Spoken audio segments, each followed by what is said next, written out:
मैं लूँगा लूँगा, भिक्षा लूँगा, लेकिन एक बात बताओ कि जो मैं मांगूँगा वही दोगे ना तुम? हाँ हाँ मांगिए ना भिक्षु जी, आप जो मांगेंगे वही देंगे। हमारे द्वार से कोई खाली नहीं लौटता। बहुत सहज भाव से पुत्रीवत बोलने लगी, कहिए ना क्या चाहिए? मन में सोचा क्या मांग लेगा, भरपेट भोजन, भिक्षुक है, कोई अच्छे से कपड़े मांग लेगा और क्या मांगेगा, मांगिए ना क्या चाहिए आपको? तो वह कहता है कि मुझे तो आम खाना है, आम खाना है। अक्टूबर का महीना था और खाना है आम। कोई पहले का ज़माना तो था ही नहीं कि साल में 3 बार आम लगते हैं। हाँ, कोल्ड स्टोरेज के पहले कुछ था ही नहीं ऐसी सुविधाएं। सैकड़ों वर्ष पहले की घटना है, हकीकत की घटना है ये। तो फिर कहाँ से लाऊं आम? कह तो दिया कि हाँ दूंगी, लेकिन कहाँ से दूं? और मैंने जुबान दे दी है तो मुझे देना भी होगा। क्या करूं प्रभु, क्या करूं? वो खड़ी खड़ी विचार करती है ना मेरे प्रभु, तो मुझे चिंता करने की क्या ज़रूरत है? मेरे प्रभु है ना, 4 शरण है ना मेरे लिए, फिर मैं क्या इतना विचार कर रही हूँ? बस वहीं पर हाथ जोड़ करके खड़ी होती है। मंत्री पास में खड़ा ही था और धीरे धीरे गांव में हवाएं फैल जाती हैं। हवाएं ये फैली कि शायद राजा ही एक भिक्षु बनकर के नगर में आया है। शायद शायद देखो, अच्छा करते करते सारे लोग वहाँ पर देखने के लिए आए। काफ़ी लोगों की तादाद में वहाँ पर, काफ़ी संख्या में लोग वहाँ एकत्रित हो रहे हैं, देख रहे हैं आगे आ करके कि सच में ये राजा है कि नहीं है। पर चेहरे में वो 6 महीने की उसने पूरा चेहरा चेंज करने की कोशिशें की थी।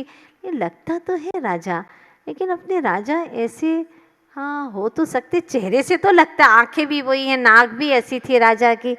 अब देखो क्या होता है। मंत्री को सब पता है, पास भी खड़ा है।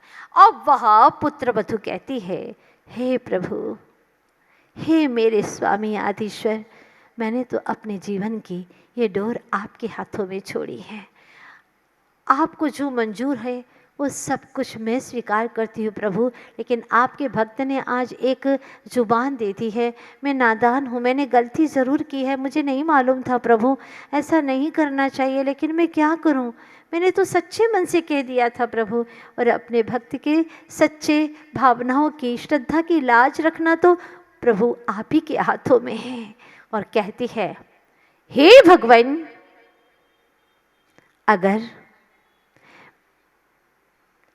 अगर मेरा शील व्रत निर्दोष पल रहा हो तो यहाँ आम का पेड़ लग जाए।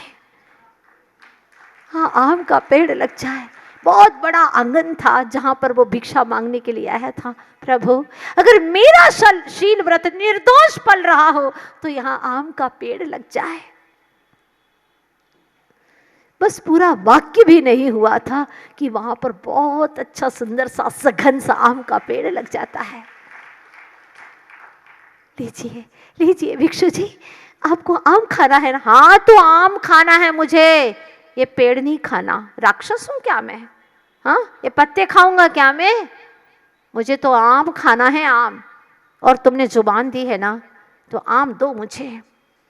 अब वो कहती है, प्रभु अब मैं किसे दांव पर लगाऊं? हाँ, मेरे स्वामी, उन्होंने फूल दिया था और कहा था कि देखो, जब तक मेरा शील सुरक्षित है समझ लेना है फूल मुरझाने वाला नहीं है। देखती हूँ फूल तो बिल्कुल ज्यों का त्यों है, ज्यों का त्यों है, जैसे मेरे स्वामी देख करके गए थे वैसा का वैसा फूल है। हाँ हाँ प्रभु, प्रभु आदिश्वर, अगर मेरे स्वामी का शील निर्दोष पल रहा हो तो इस आम के वृक्ष पर आम लग जाए प्रभु।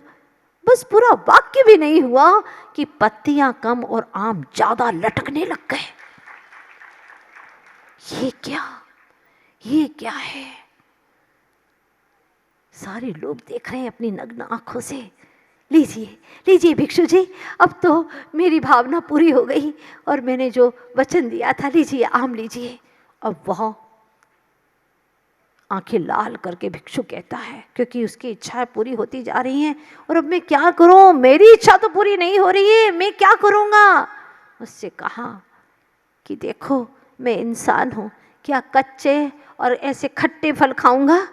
तुम खा सकती हो ऐसे कच्चे और खट्टे फल, तो मैं कैसे खाऊं? मैं इसे नहीं खा सकता, मुझे पके आम चाहिए, पके रसीले। हे प्रभु आदिश्वर, मैं क्या करूं? मुझे कुछ समझ में नहीं आता। मैंने तेरे ही भरोसे आदिनाथ भंवर में नैया डार दई हो, मैंने तेरे ही भरोसे आदिनाथ भंवर में नैया डार दई। हे प्रभु आदिश्वर, कितनी मन में सच्चाई होती है तब ये भजन गा सकता है व्यक्ति। हाँ, अगर मन में सच्चाई ना हो तो कैसे गाएगा ये भजन? उसे ही ऊपरी तौर पर हो जाएगा। लेकिन उसने कहा, मेरे आदिश्वर, आप कैलाश पर्वत के उस शिखर के ठीक ऊपर 7 राजो सिद्धालय में विराजमान है प्रभु। आपकी उस परम पवित्र आत्मा को अनंत बार प्रणाम करती हूँ, और मेरे विश्वास की लाज रखना स्वामी, अब मैं क्या करूँ? उसे कुछ नहीं सूझा तो उसने प्रभु से प्रार्थना की, हे प्रभु आदिश्वर, अगर इस देश के राजा का शील व्रत निर्दोष हो, हे प्रभु आदिश्वर, अगर इस देश के राजा का शील निर्दोष हो तो सारे आम पक जाए। पूरा बोला, लेकिन एक भी आम नहीं पका। मंत्री हाथ दबा रहा है, राजन अभी भी वक्त है, समझ जाओ, ये शीलवती प्रतिवत्ता नारी है। देखो उसके पातिव्रत्य से, उसके पति के निर्दोष शील से क्या क्या चमत्कार हो गया।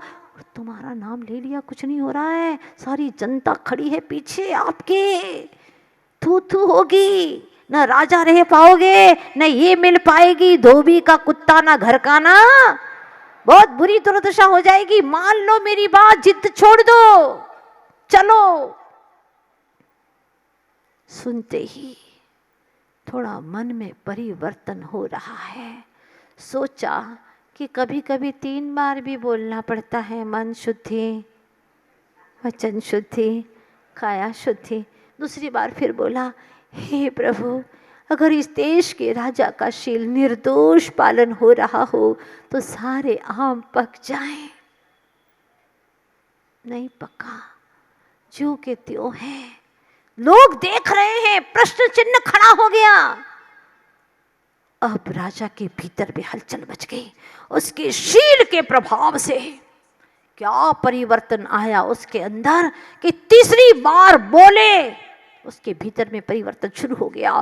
फिर तीसरी बार भावों से भर करके कहती है, प्रभु, इस देश के राजा का शील निर्दोष यदि पल रहा हो तो पूरा नहीं हुआ कि सारे पेड़ के आम पक गए, रसीले हो गए, और वह राजा उस देवी के चरणों में गिर पड़ा। तुम तो मेरी गुरु हो, और तुम मेरे लिए क्या कहो, माँ हो, पुत्री हो, मेरी बहन हो, क्या कहो, तुम तो सबसे ऊपर हो।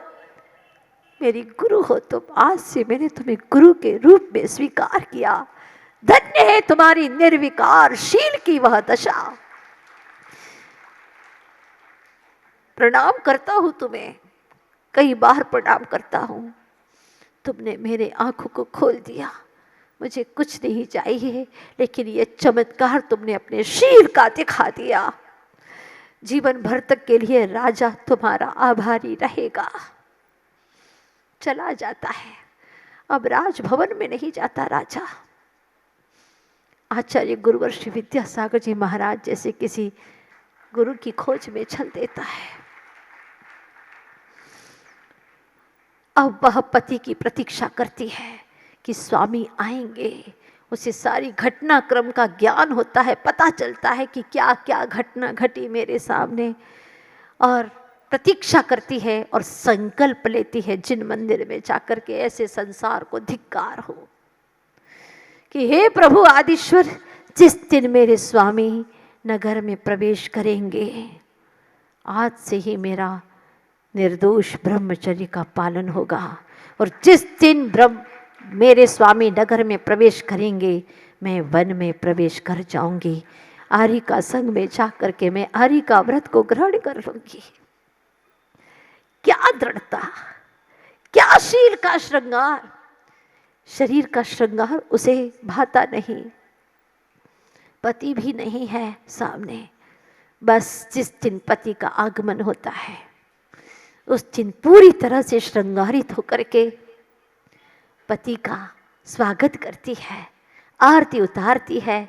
चलो देवी, तुमने इतने वर्ष मेरे बिना बिताए, अभी तक तुम्हारा फूल मुरझाया नहीं है, देखो ज्यों का त्यों है तुम्हारा फूल।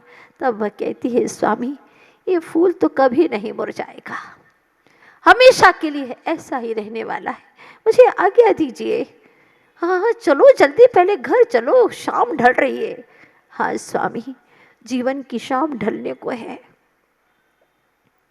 जीवन की शाम ढलने को है, अब मुझे आज्ञा दीजिए। मैं मोक्ष मार्ग की पथिक बन करके आर्य का व्रत को ग्रहण करना चाहती हूँ।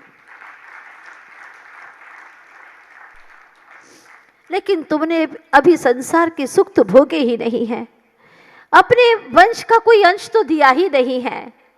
स्वामी, मैं अब सिद्धों के वंश में उनका अंश होने जा रही हूँ, मैं भी सिद्ध होना चाहती हूँ। अभी से जो भी वंश के अंश है तो मिट जाते हैं, लेकिन जो सिद्धत्व के वंश में चला जाता है वो अमिट हो जाता है। मुझे आज्ञा दीजिए। सब रोक रहे हैं, लेकिन वह कहती है, इस तन को जी भर भोग चुकी, अब ज्ञान दीप तो जलने दो। पापों का घड़ा तो भर ही लिया, अब आत्म धर्म अपनाने दो। दुनिया का नाटक देख चुकी, अब वैरागी हो जाने दो, अब वैरागी हो जाने दो। और कहते हैं ना, time and tide wait for none, समय और समुद्र की लहरें किसी का इंतजार नहीं करती। ऐसे ही वैराग्य और मृत्यु को कोई रोक नहीं सकता, कोई रोक नहीं सकता। और वह चल पड़ी मोक्ष मार्ग की ओर। भव्य जीवों, त्याग का पुष्प बड़ी मुश्किल से खिलता है और ब्रह्मचर्य का व्रत बड़ी मुश्किलों से मिलता है। ब्रह्मचर्य का अर्थ ये नहीं है कि मात्र इंद्रियों का दमन करो, वस्त्रों को बदल दो, ये अर्थ नहीं है। मुक्ति का द्वार तो ब्रह्मचर्य से ही खुलता है, वही सच्चे ब्रह्मचर्य का पालन करता है। जितना जितना काम वासनाओं की इच्छाएं होती हैं संसार में, उतना ही भटकना होता है, और जितना ब्रह्मचर्य के निकट होता है उतना उतना ही मुक्ति के निकट चलता चला जाता है। बहुत अच्छा प्रसंग है आज का। उस नारी ने अपने जीवन को, जो पुत्र वधू थी, आज मुक्ति वधू को पाने के लिए चल पड़ी है मुक्ति के राह पर। मगर आज जब दुनिया की ओर हम दृष्टिपात करते हैं तो मन कहता है कि लोग कैसे जी रहे हैं आज के वातावरण में, लोग कैसे जी रहे हैं आज के वातावरण में। नींद में दिन डूबता है, रात कटती जागरण में। नींद में दिन डूबता है, रात जगते, पूरी रात भर जगते रहते हैं, रात कटती जागरण में, पूरी रात उनकी जागरण में कटती रहती है। लोग कैसे जी रहे हैं आज के वातावरण में। लक्ष्मणों का हाथ रहता आजकल सीता हरण में, लक्ष्मणों का हाथ रहता आजकल सीता हरण में। लोग कैसे जी रहे हैं आज के वातावरण में।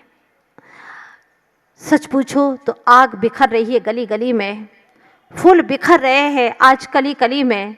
बिखर रहा है मानव और बिखेर रहा है मानव अपने मौलिक श्वासों को विषय भोगों की गली गली में, विषय भोगों की गली गली में अपने मौलिक जीवन को नष्ट करता चला जा रहा है। लेकिन मुझे विश्वास है जिन लोगों ने 10 धर्म को जिया है, मन से जिया है, समझा है, धर्म का सार समझा है, वो कभी भी गलत राह पर नहीं चलेंगे। पुरुष हैं तो एक पत्नी व्रत ग्रहण करें, पत्नियां हैं तो अब एक पति व्रत को ग्रहण करें।